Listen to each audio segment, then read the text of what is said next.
Hello there and welcome to our second edition of News Tonight here on UBC TV. First though, these are our top stories.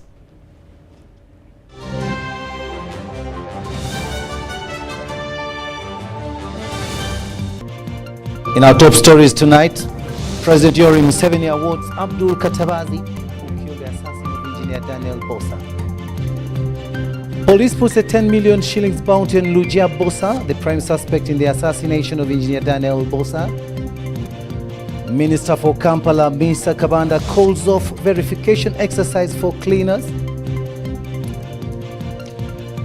And in sports, Uganda under-20 national football team, the Hippos, leave for Accra, Ghana.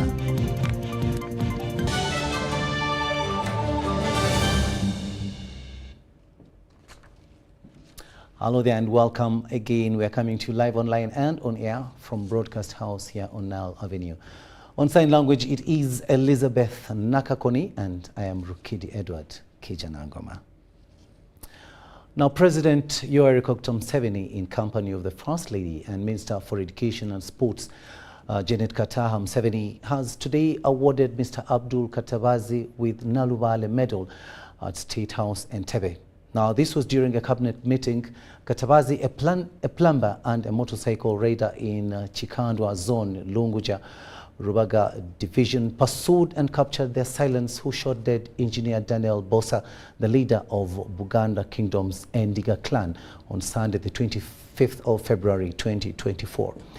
Engineer Bosa, aged 72 years, was also the director of Transa Electrical, and he was shot dead in his car as he approached his home in Chikandwa Zone, Lunguja in Rubaga Division. During the meeting, Katabazi narrated to President Museveni how he, with the help of other border raiders, pursued and captured the assassins who killed engineer Bosa. President Museveni commended Katabazi for being brave and fighting for the noble cause.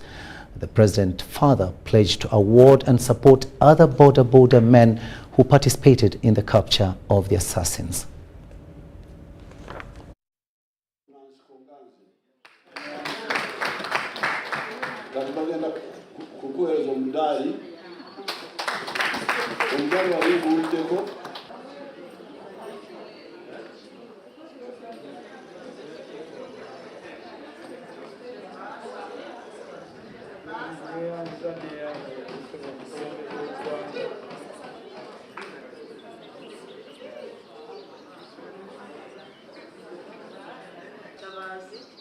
Ladies and gentlemen present, on behalf of the Office of the People of Uganda, to all civilian activists who have contributed, on the 25th of February of this year, Mr. Katabazi arrested the assassins of late engineer Daniel Bosa, the clan leader of the Ndiga clan, and the proprietor of Transa Electrical Services and Contractors. He was shot a few meters from his residence in Lunguja in Kampala City. Mr. Abdul Katabazi, with help of other residents, pursued and intercepted and disarmed the assassins. He also urged the angry mob not to kill the assassins in order to have the incriminating evidence intact and for justice to prevail for the murder of engineer Bosa, in line with the National Honors and Awards Act of 2001 as amended. His Excellency the President of the Republic of Uganda confers the Nalubale Medal on to Mr. Abdul Katabazi for exhibiting exceptional courage and heroism, regardless of his personal safety, in attempt to apprehend the criminals who are armed and for countering them not to escape after the murder of a senior citizen, late engineer Daniel Bosa, the head of Ndiga clan. President Yoweri Museveni has expressed need for more Japanese investments in Uganda due to a huge potential not only in the country but also in East Africa and the whole of Africa. He was meeting with the outgoing Japanese ambassador to Uganda, His Excellency Fukuzawa Hidemoto, at State House in Tebe. President Museveni said that for the global economy to grow, the Western countries need to invest more in African countries. He added they need to follow an example of China, which is investing a lot in Africa. President Museveni thanked Ambassador Fukuzawa for his diligent service in Uganda and wished him well in his next endeavors. Ambassador Fukuzawa, who has been the Japanese ambassador to Uganda for 3 years and 8 months, told the president that he has enjoyed work and stay in Uganda. The ambassador promised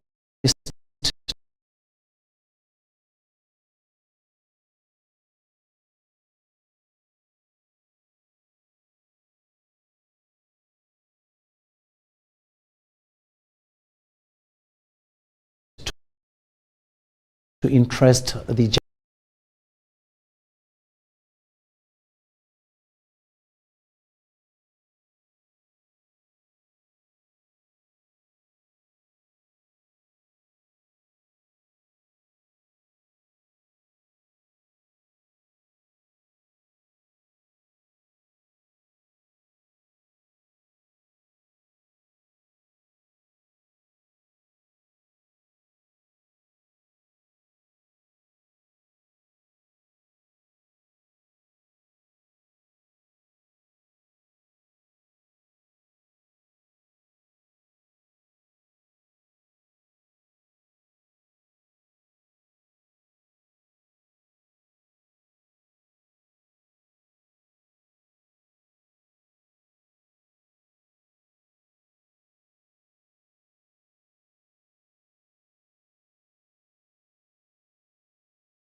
The spokesperson announced that a 10 million cash reward is being offered for any leads on Luja Bosa, wanted by the CID for allegedly masterminding the plot to assassinate the Ndiga clan leader in Lunguja. Now these are images of Luja Bosa Tabula, who is wanted. This is one of his photos. Another photo of his is like this. This is his national ID, but it may not be so clear. Luja is believed to have orchestrated the execution, including sourcing the AK-47 gun used in the murder and identifying the location for the execution. He's believed to be hiding in the islands.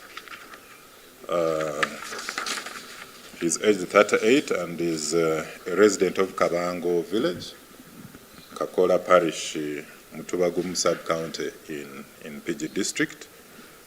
And he was motivated more so by intrigue, greed, and jealousy. Enanga urged members of the public to use available channels, including contacting the CID to provide information that could lead to Luja's apprehension. Or ring CID headquarters on telephone number 0741 111 333. Daniel Bosalomwa was laid to rest in Impigi Town Council. Our territorial teams in Katonga region successfully policed the burial ceremony, but want to pledge to the family and all the loved ones that the wanted suspects who are on the run are known. Relatedly, 2 traditional healers were hacked to death in Pakwachi and Katonga by unknown individuals currently being hunted by the police, while the flying squad has arrested 2 prime suspects, part of a gang that has been conducting armed robberies in Tororo and neighboring districts. These were using a stolen gun from a police constable who was guarding NIRA offices in Tororo. Ivan Kahwa, UBC News.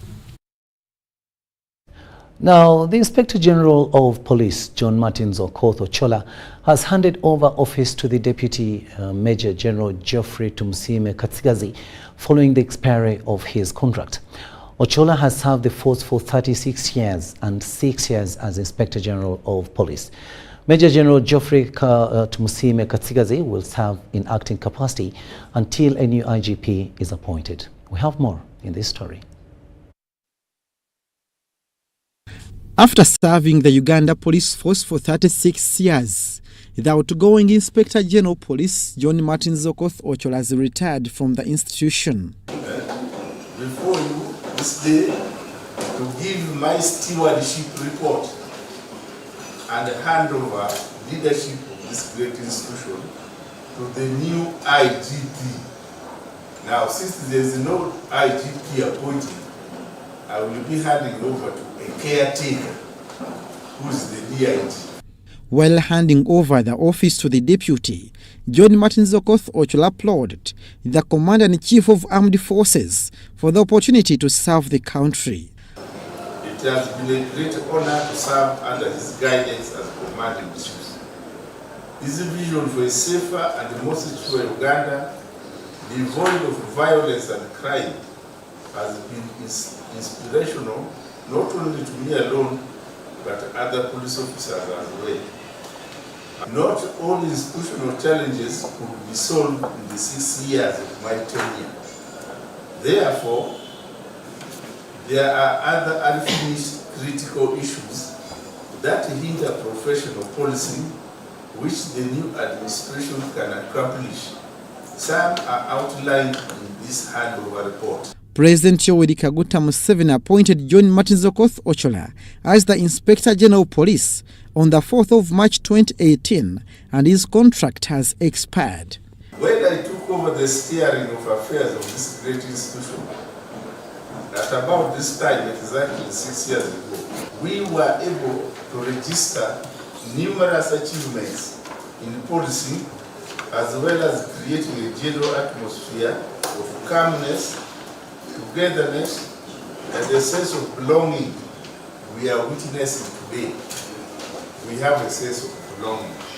John Martin Zokoth Ochola wrote to the Minister for Internal Affairs, retired Major General Kahinda Otafire, asking for conclusion of duty in the Uganda Police Force. On the 3rd of January this year, I wrote to the Honorable Minister of Internal Affairs, who is the Chairman of Police Authority, requesting to conclude my tour of duty due to personal and domestic issues that require my personal attention. You are aware of what issues I have now, personal issues. Ochola joined the force on the 2nd of January 1988, served in portfolios of OC Entebbe Aviation Police, Head Prosecution Office, Head of Complaints Desk. He was once a Commissioner, Legal Department, also Deputy Director CID, and then Director CID. He also served as Deputy Inspector General of Police and climaxed his service as the Inspector General of Police. I wish you all and your families the best in life and God's blessings. Long live Uganda, long live Uganda Police Force, long live everyone. Thank you very much. Abdul Nasir Luwama and Rogers Komagum for UBC. Minister for Kampala, Hajat Misa Kabanda, has officially called off the verification exercise for Kampala capital city cleaners at Old Kampala Playground. Now, this decision follows mounting tensions between the cleaners and the authorities over delayed payments. Protesters, including Lutaya Simon, a 40-year-old Ugandan who also serves as a drainage distiller in Rubaga Division under KCCA, expressed their grievances. Nze sifuna musaala ate buli lunaku nkola ki nkola simanyi lwaki siviibwayo kulwanirirwako kufuna musaala gwange nze kyembadde nsaba bampa omusaala gwange nze ntambule ngende bakole ku mpapula zange nze ngenda kwejjanjaba sina kyenjagala. Simon, along with many others, has suffered from unknown skin diseases allegedly contracted while on duty. Bwe bampitanga basudde kasasiro omwala toyinza kujeemera mukamaawo era medi yaddira naŋŋamba lutajjamu kasasiro aliwa ono nenjoolamu kasasiro bwe njoolamu kasasiro natandikirawo okwetakula. Tetufuna boots, tetufuna njeyo, tetufuna bitiyo, tetufuna wirubbalo ne ovulo mu mwaka ofunamu ovulo omulundi gutya. The demonstrations prompted KCCA's technical wing, led by the executive director, Dorothy Chisaka, to initiate a verification exercise to validate the cleaners and later process payment. However, the cleaners rejected this effort, leading Minister Kabanda to cancel the exercise. We shall do the registration after. We want to revise means of how we are going to do it. Disagreements arose among the parties involved, with some claiming transparency issues in the verification process, while others argue that their years of service render verification unnecessary. Kakati bali mu kutusiriwaza bajja batu verifyinga ate mu verification batufudde nga abatasoma kumbe bayina empapula bakola dda 7 Hills Sacco mwe baagala okutuyingiza mu tetwandiganye singa ekintu kyabaddemu order. The disagreements also saw the KCCA leadership being chased off the grounds. Nenga nawo kiraba kyokola sikyabugunjufu.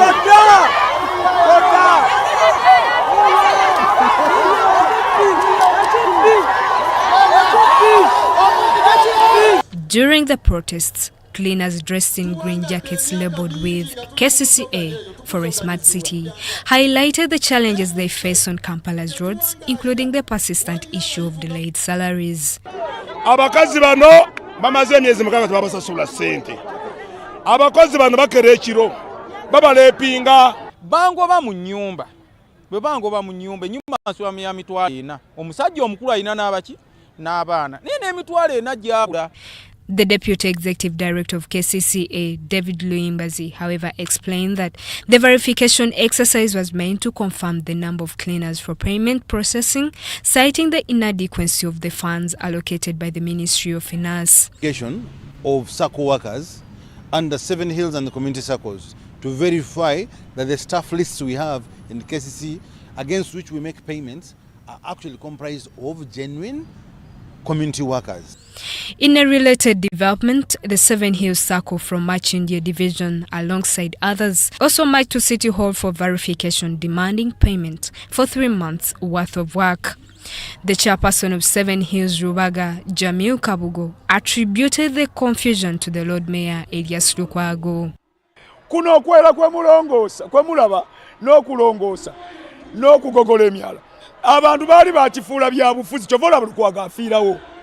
As tensions between KCCA cleaners and authorities mount, tomorrow's parliamentary session could offer potential resolutions, as Speaker of Parliament, Anita Monk, last week summoned KCCA leadership to Parliament to further deliberate on the matter.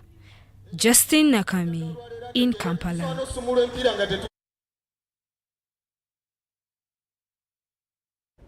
The Directorate of Traffic and Road Safety will conduct operations to combat the increasing road crashes following registration of 77 deaths in the previous week.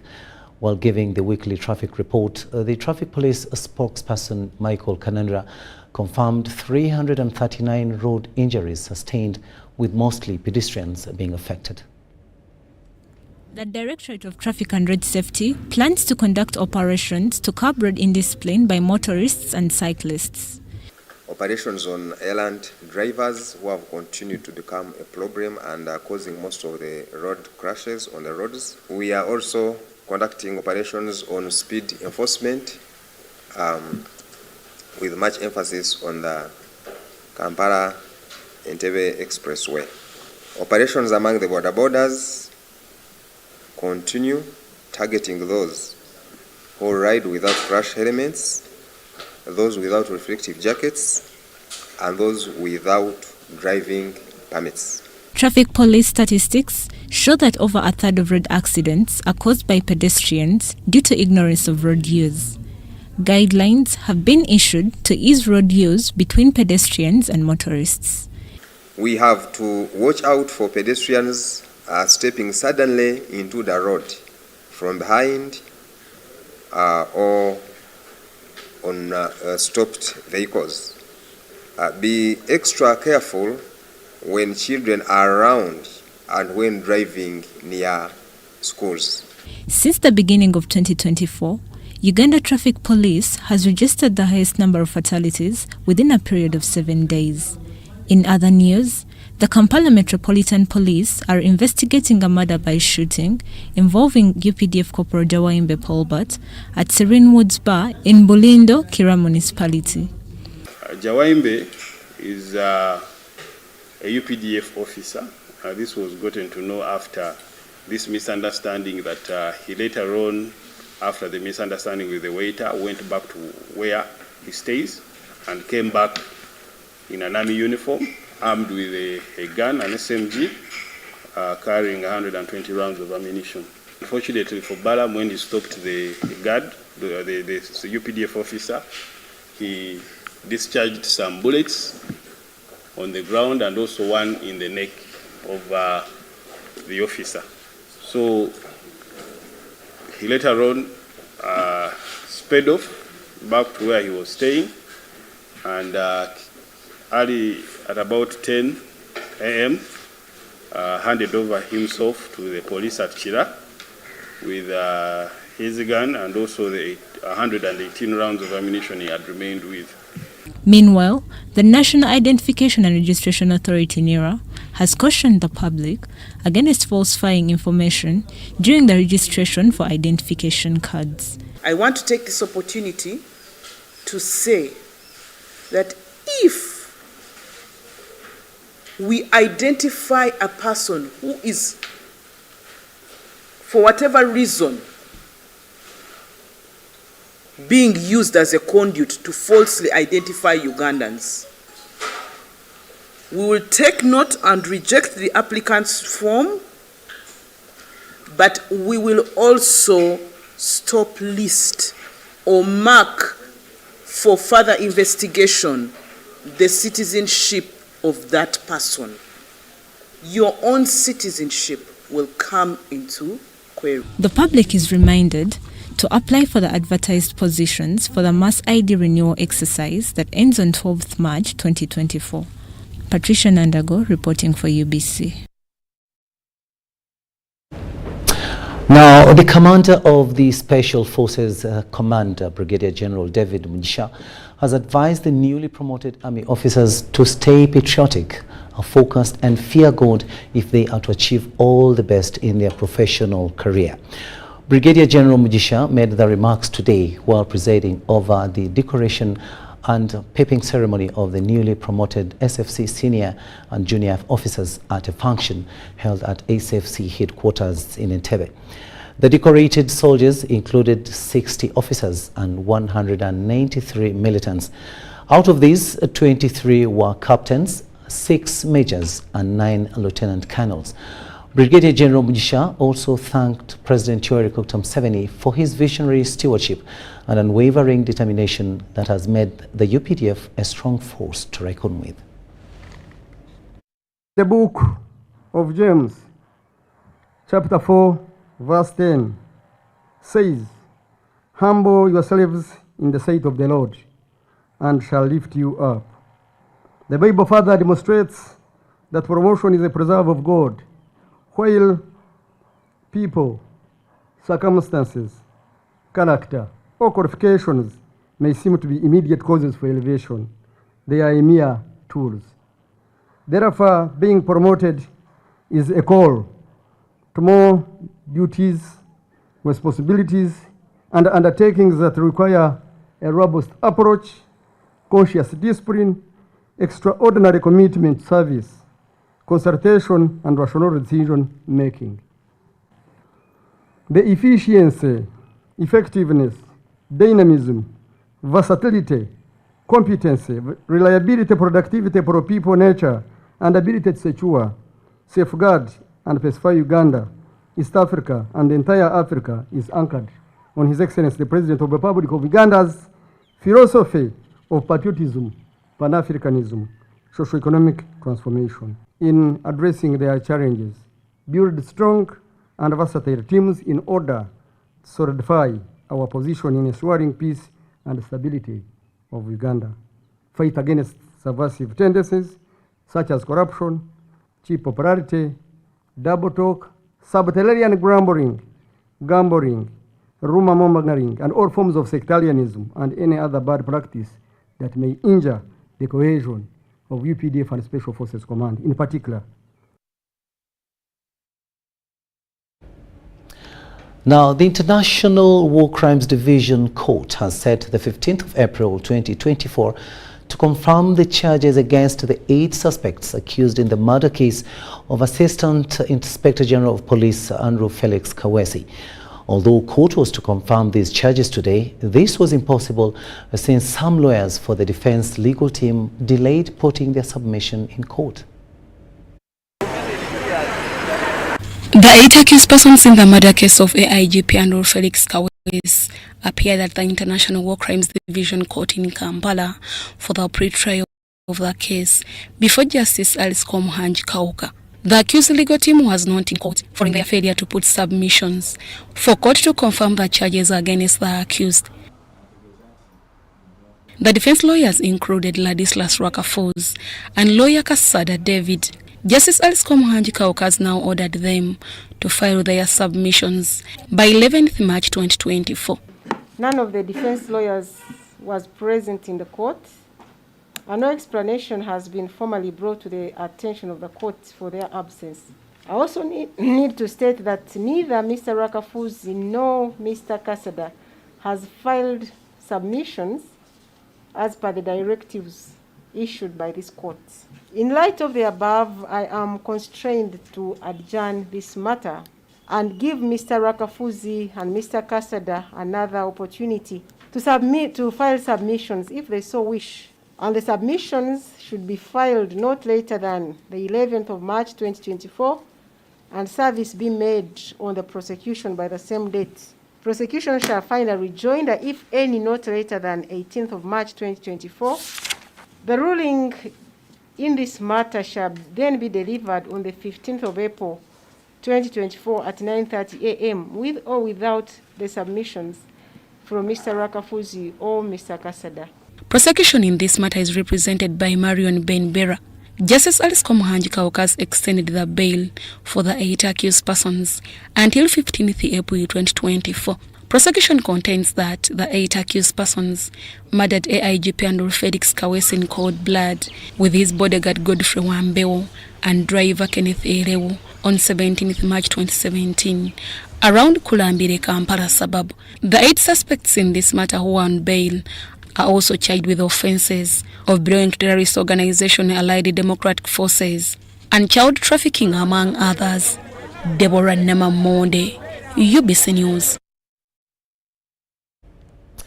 President Yoweri Museveni has applauded the judiciary for embracing the alternative dispute resolution mechanism, which he says is an easy way of solving conflicts and will be a great pillar in fighting case backlog that manifests in the judiciary.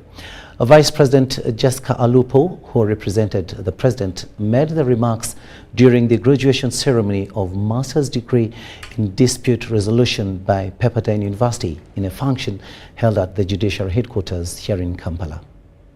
Implies that our members who are in several departments of the university and several faculties of the university will not be working until our issue is handled. A section of staff members from Lira University Teaching Hospital have announced an industrial action against the university administration under the umbrella of the first ever cohort of graduates of Master's degree in Dispute Resolution and a certificate in International Commercial Arbitration at Pepperdine University has graduated today. Among the graduates is the Chief Justice Alfonso Unyitolo, Deputy Chief Justice Richard Butera, Justice Minister Norbert Mao, Justice Mike Chibita, and Justice Geoffrey Chiriabwire. Dr. Skumarantej Singh, the Managing Director of Strauss Institute for Dispute Resolution at Pepperdine University, confirmed the graduates. Please congratulate our first graduate, the Honorable Chief Justice of Uganda, Alphonse Chigamoy Oben Golo. He urged the graduates to be peacemakers to curb on the increasing conflicts in the world. Why do we have so much conflict in this world when many of contribute to the world's peacemaking? How can we serve? What action can we take so we leave this world in better hands for our future generations? The Masters in Dispute Resolution class of 2024, you showed to me that your inner and your external world is engaged with these deep questions. It gives a humble soul like me deep satisfaction to know that you and your ideas exist. The Vice President Jessica Alupo represented President Yoweri Museveni as the chief guest. In his remarks, President Museveni commended the graduates for taking up this vital step, which he says will yield greater results in fighting case backlog in the judiciary. You cannot administer justice when you are detached from the people you serve. Alternative dispute resolution encourages and allows constructive dialogue and collaboration among conflicting parties and leads to effective and harmonious resolutions. Museveni further said, dispute resolution is less costly and will help people acquire timely and adequate justice. Promoting alternative justice resolution mechanisms is cost-effective and an easier way of disposing cases. Therefore, this means that the problem of backlog, which most judiciaries in Africa have been suffering with and lamenting about, will be a problem of the past. I am therefore happy to see the judiciary reorient its philosophy from a colonial disposition to a more African way of extending justice to our people. Principal Judge Dr. Flavian Zeija, represented by Justice Musa Sekana, commended Pepperdine University for this milestone of equipping judicial officers with knowledge and skills regarding dispute resolution. The Honorable the Chief Justice is very dedicated in re-engineering alternative dispute resolution, ADR, and case management in our country. Therefore, the capacity building that His Lordship, the Chief Justice, now former chief student of Pepperdine University, and his fellow graduates have acquired from Pepperdine University will go a long way in making ADR successfully reinvented in this country. The graduates vowed to use the attained knowledge in ADR for the smooth running of Uganda's judiciary in conflict management. Invest their budgetary funds. If we have 500 mediators in this country, whom we can deploy everywhere in every corner of the country, you pay them fee, you pay them allowances, fee for the work done. These trillions of shillings locked up in the commercial division of the High Court alone would be history. And promote the proposition that when we sweat more in dispute resolution, we will bleed less in conflict. Of course, there are those who believe that if we bleed more in conflict, we shall sweat less in dispute resolution. But we insist that our proposition is right.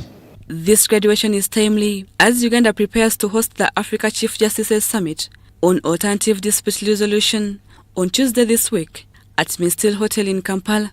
Rebecca Nantongo, Susan Inabugude, UBC News. To Lira now, where staff members of Lira University Teaching Hospital have laid down their tools over underpayment by the university. They allege that the university has failed to implement a directive by the Public Service Ministry to make adjustments on their salary structures. Implies that our members who are in several departments of the university and several faculties of the university will not be working until our issue is handled. A section of staff members from Lira University Teaching Hospital have announced an industrial action against the university administration. Under the umbrella of National Union of Educational Institution Lira University branch, the aggrieved staff members claimed the university authority have failed to implement a directive issued by the public service requesting adjustments in their salary structure. A staff who is at a diploma level at Lira University and given a title of a technician registered nurse earns 1.4, a net of 1.4 million. And this is something which is given to a certificate holder in other public universities as directed by the harmonization structure or policy that came from public service. Speaking on behalf of his colleagues, Ochua says their efforts to engage with the administration has failed to yield. We also had another engagement with Chairperson University Council on the 21st of March 2023. And their promises were that they will handle this matter accordingly. This will affect both the students and the community around who get services, especially from the teaching hospital. We have come this far because they have failed to deal with our matters internally. Lira University Teaching Hospital serves both the university and the general public. During the industrial action that starts today, only sensitive departments will function with the skeletal staffing. So we have left our members running emergency unit. We have also left our members running strictly the labor suit because we can't close maternity as a whole at once. The university management was in a meeting and is yet to respond to the allegation. Eddie Olwa, UBC News. If the matter Thanks, Eddie Olwa, for that story. Now, Pakistan has pledged to facilitate 2 centers of excellence in Uganda in the application of artificial intelligence in agriculture, value addition, and human nutrition research. The Pakistan High Commissioner to Uganda, His Excellency Muhammad Hassan Wazir, presided over the establishment of Halal Authentication Laboratory at the Islamic University in Uganda, Kaboja campus. The reverse linkage project between Uganda and Pakistan on establishing of Halal Authentication Laboratory is going to specialize in evaluating and endorsing the quality, safety, and compliance of various businesses. Professor Ismail Simba Jagenda, Director, Islamic University in Uganda, underscored the importance of the Halal Laboratory. The establishment of this Halal Laboratory will really help the country and the nation, the region, to not only have a good system of authenticating halal products, but also enable this country and the region to access the huge halal market out there.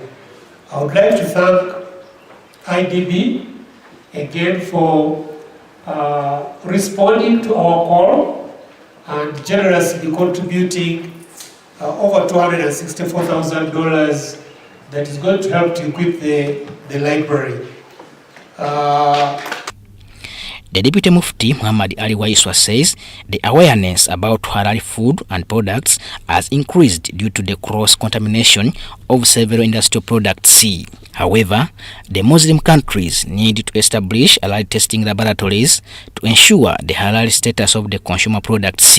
I would say that the laboratory that we are here to launch,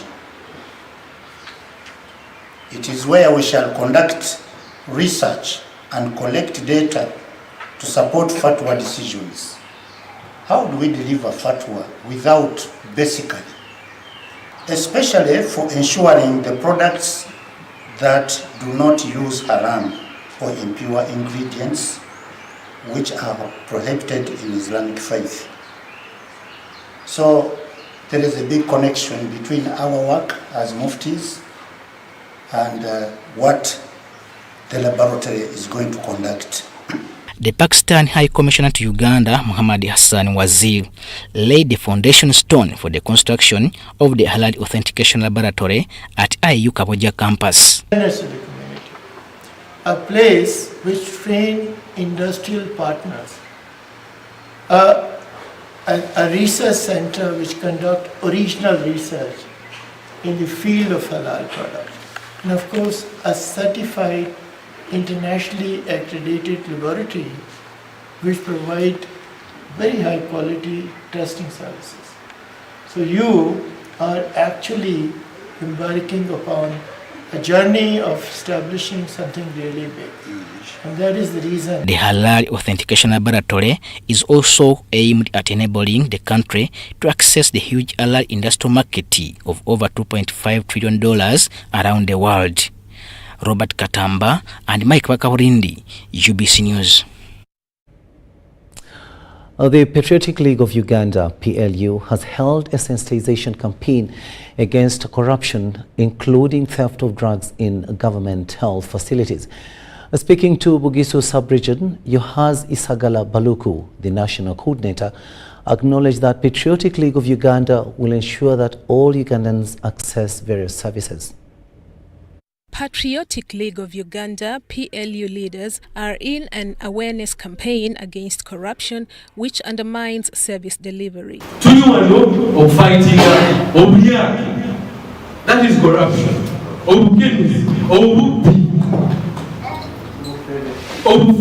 That is what MK presidency is going to fight against.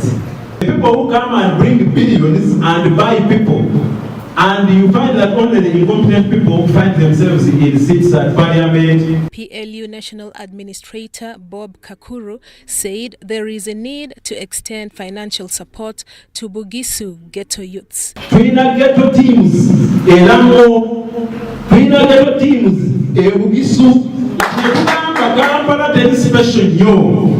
Oganda basobola okufuna ezo sakoze ezo bafuna ezisente.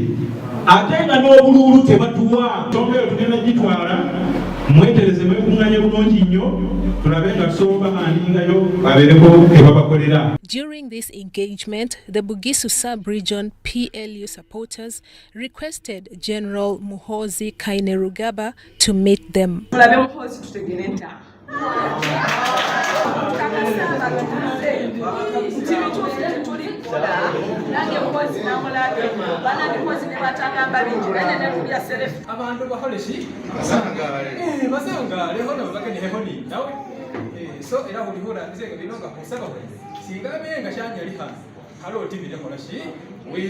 The coordinators also launched a program dubbed AIDA that is aimed at reaching more people in the communities. Then I will stand for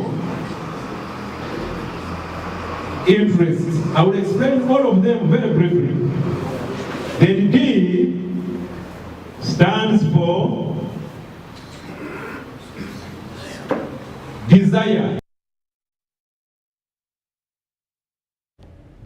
Now, World Animal Protection has called upon government, especially the legislature, to update the existing drafted old laws and regulations that look into preventing animal cruelty. According to Edith Kabesime, the Wildlife Campaign Manager at World Animal Protection, these were drafted decades ago and have not been effective in the public.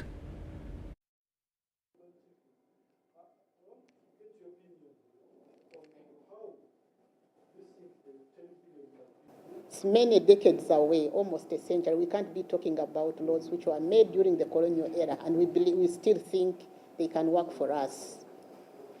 The other call to action is,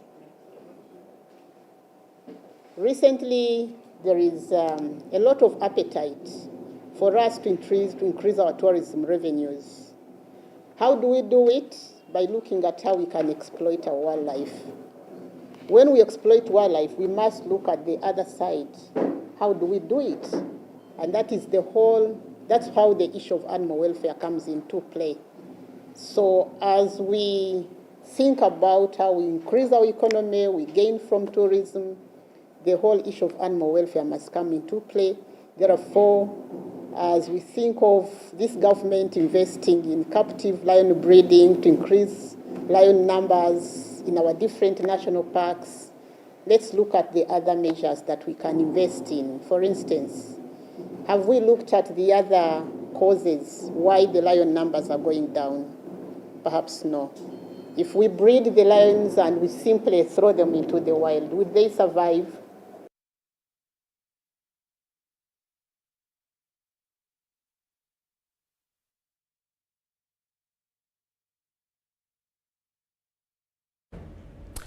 We'll now take a short break and return with the latest in business.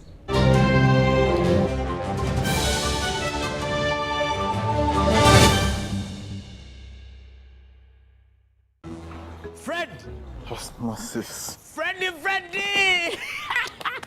Fred Dollar, my boss, CEO Inojo, the general of generals, the conqueror of conquerors, the first and the final, the sky above the skies, the promised land, the terms and the conditions, the international king crocodile, the source of the Osmosis. Nile. I don't have money today. Just take a polite loan of 200k to stock on my shop. The signs and symptoms of success. The bank commander, not the bank teller. Why hassle for a loan when you've got MTN Mobile? Momo, Wesotinge. Use the Momo app or dial *165*5# for all quick loans. Choose from the different loan options from our partners and get one that works for you. Together, we're unstoppable.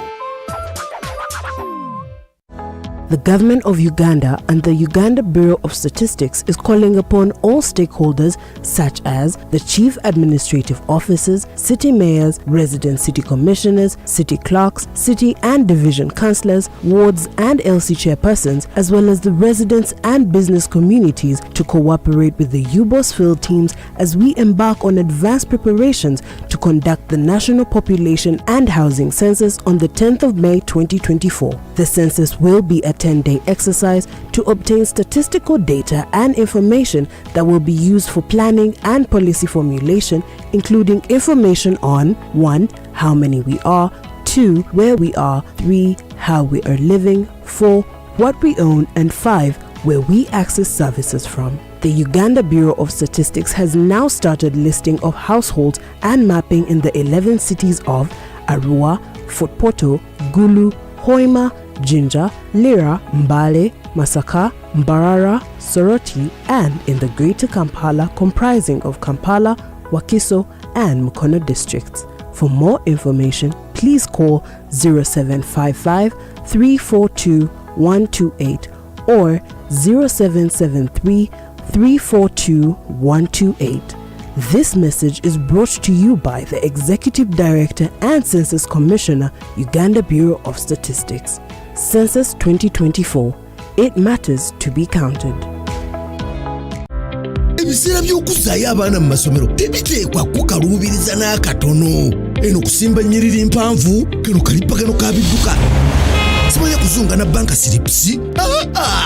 Kati osobola okusasula school fees z'omwana wo ate n'okola n'ebirala ntoko ku ssimu ye ey'omu ngalo. Ekikola kyangu nnyo. Nyiga bunyizi *165*8 ogoberera ebikulagiriddwa oba okozese app ya MTN Momo. Ate kati okola ki olwaleero? MTN Mobile Money Uganda Limited erungamizibwa banka enkulu eya Uganda.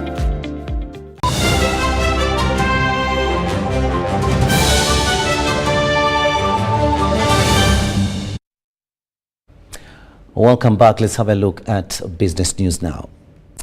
Minister for Science and Innovation, Dr. Monica Musenero, says Uganda lacks engineering capacity to enable it compete with its counterparts in other countries. This as she officiated the International Engineers Day celebrations.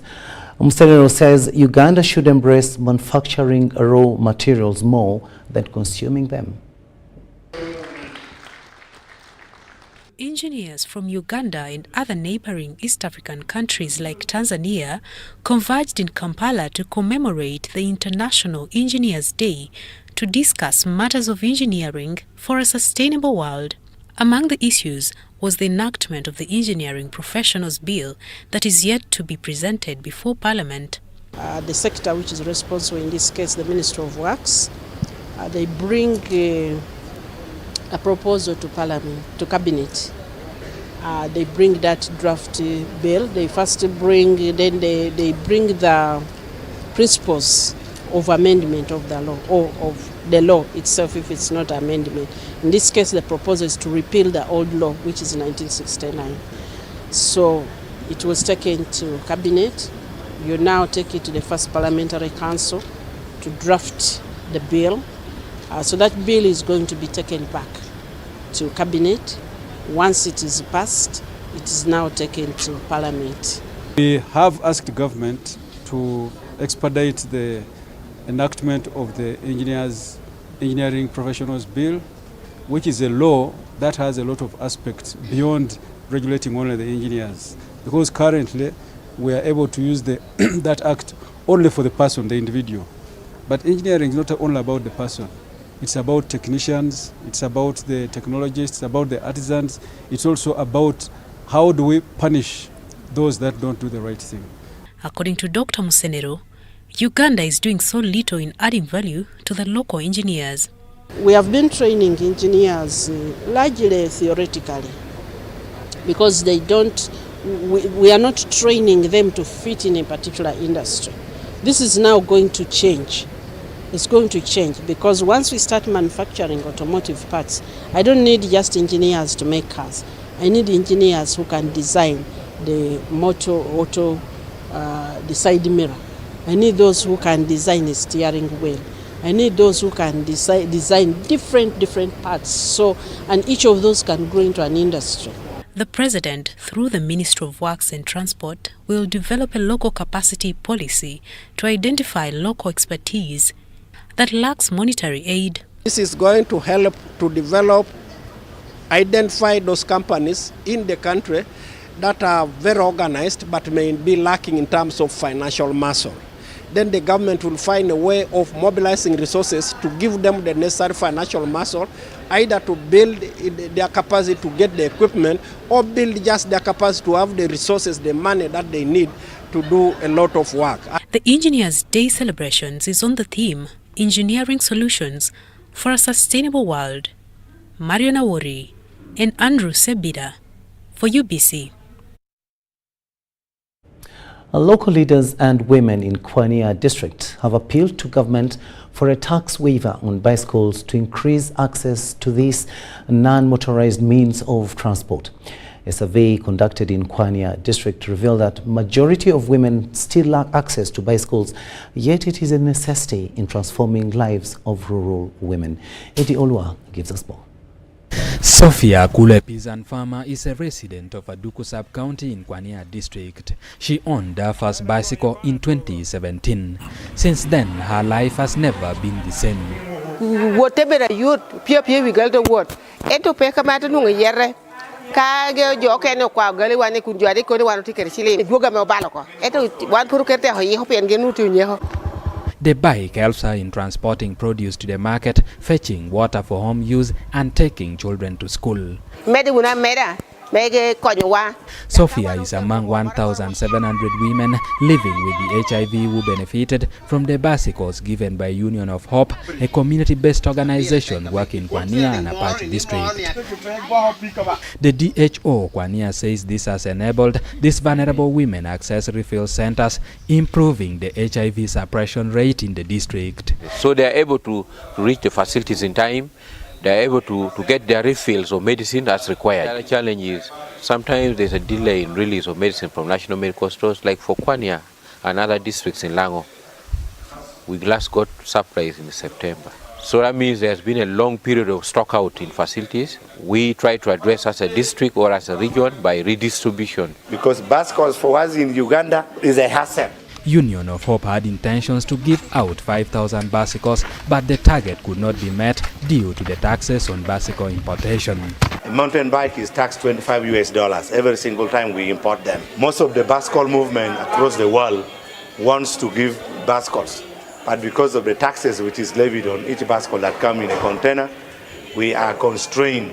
The last 2 years when we received the bikes, we had to pay a lot of money, $6,000 to do a clearance of the bikes, and that 6,000 would have been used to purchase more bikes.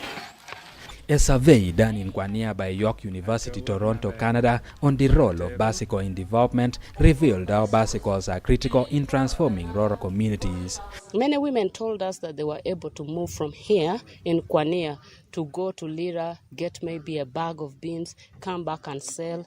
And when they are reselling, they are able to move to different market areas. We also saw another problem of inclusion and exclusion criteria. Those information will help us. I was wondering why the CDOs at the sub-county level, who always peruse through the files, could not afford to get even one group of persons living with the HIV and AIDS so that they benefit. We have to bring them up. We need to work on them. They must benefit from government programs. Eddie Olua, UBC News.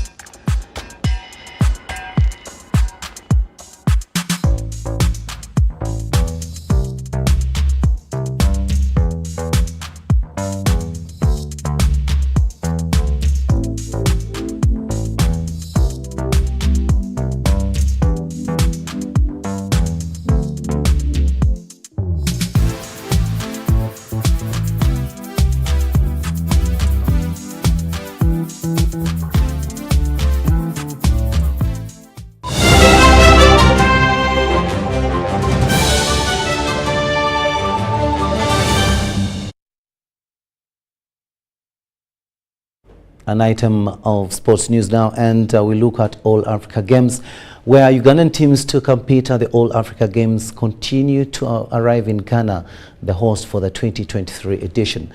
Badminton, boxing and football are among those disciplines that have athletes already at the Games. Uganda expects to table more medals than before this time around. Emon Ngabo reports. Uganda under-20 national football team, the Hippos, departed for Accra, Ghana, Monday morning aboard Ethiopian Airlines for the All Africa Games. 20 players were earlier summoned by head coach Molebye Kwaso, with notable names included in the squad.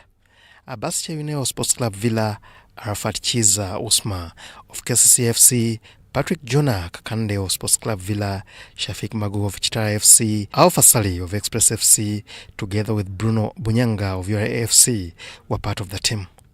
Uganda plays its first game against Nigeria on the 7th before competing against Senegal on the 11th. Uganda has competed in every All Africa Games edition since 1965, fielding athletes in boxing, badminton, football, among other sports disciplines. Meanwhile, lady weightlifter Lydia Nachide, who won a bronze medal in the Africa Senior Championships in Egypt, has been voted the now special USPA Sports Personality for February after gathering 325 votes. Nachide won the accolade ahead of Uganda's professional golfer Ronald Rugumayo, who had 245 votes, and the Uganda under-17 women's national team that had 240 votes. Rally driver Jas Mangat, who won the Mbara Rally, was recommended, just like the badminton team that won silver at the Thomas and Uber Championship in Egypt.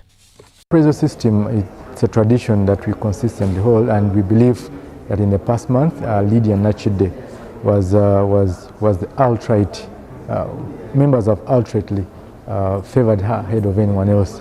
We believe that a transcendental stage of that nature, a global stage of that nature, with a galaxy of competitors winning a bronze and being on the podium merits her recognition, and members felt she was the deserved winner. Good one, I think, for the golfer.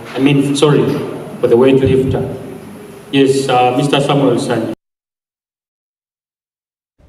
And that story brings us to the end of this bulletin. Thank you so much for having kept us company. On sign language, it has been Elizabeth Nakakoni, and I am Rukidi Edward Kijanangoma. Wishing you a blessed night, but we'll leave you with the weather forecast for tomorrow with Kutesa Mili at the Weather Center. Thanks for tuning on UBC. My name is Kutesa Mili with your weather update. We woke up to a light showers within the central part of our country and across lake shores, but the other areas woke up to a bright sunny day. Seeing the satellite picture, we're having a rain belt being retrieved back into our country in combination with the local effects like Lake Victoria and the mountainous areas bring us the rainfall that we are seeing lately. Tomorrow morning, though, we expect to wake up to a thunder showers within our capital city, Kampala, and parts of Masaka and Mubende. But Nakasongola is expected to wake up to a bright sunny day tomorrow morning. Moving to the eastern, we are waking up to a bright sunny day, parts of Soroti, but the rest of the areas with light shows. Moving the western stretch is to wake up with a light sunny intervals in the early mornings of tomorrow, and the northern sector is also expected to wake up to a sunny intervals in the tomorrow mornings. Afternoon hours, we are seeing a pickup of light showers within the central part at a maximum of 26 degrees Celsius across parts of Kampala and parts of Masaka.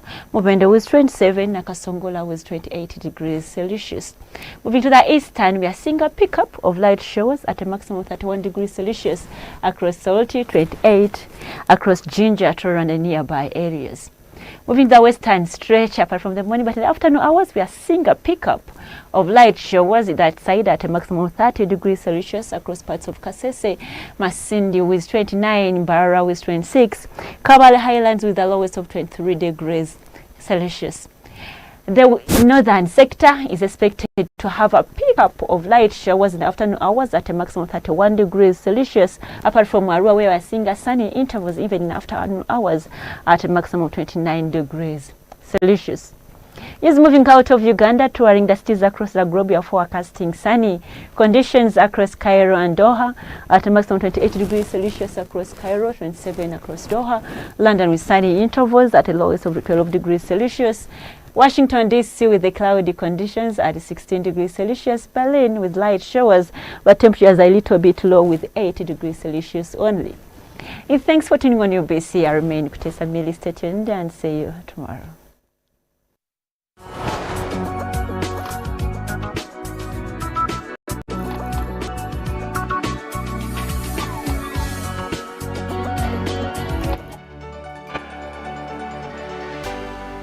UBC, inspiring Uganda.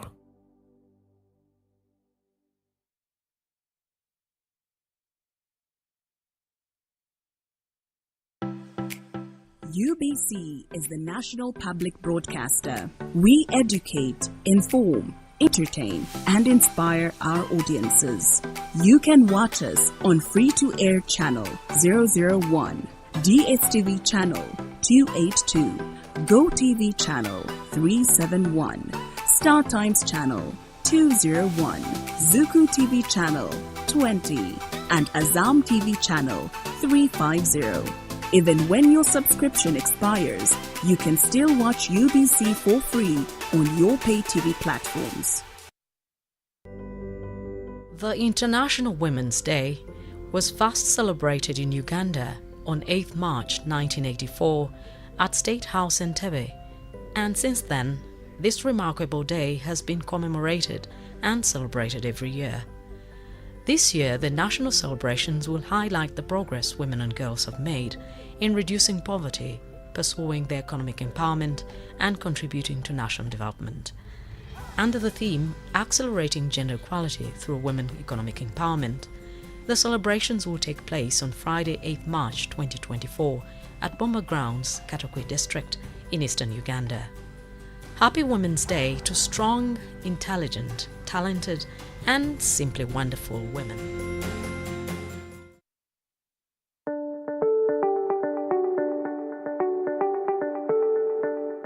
Development and financial boosting of the common person is one of the government goals, and this is why the President, His Excellency Yoweri Kaguta Museveni, has come up with different initiatives to achieve this, among which is poverty alleviation development, as Joan Kakwenzira, the Senior Presidential Advisor, PAD, says. It is a presidential initiative against hunger and poverty. It is an initiative of His Excellency the President. It is intended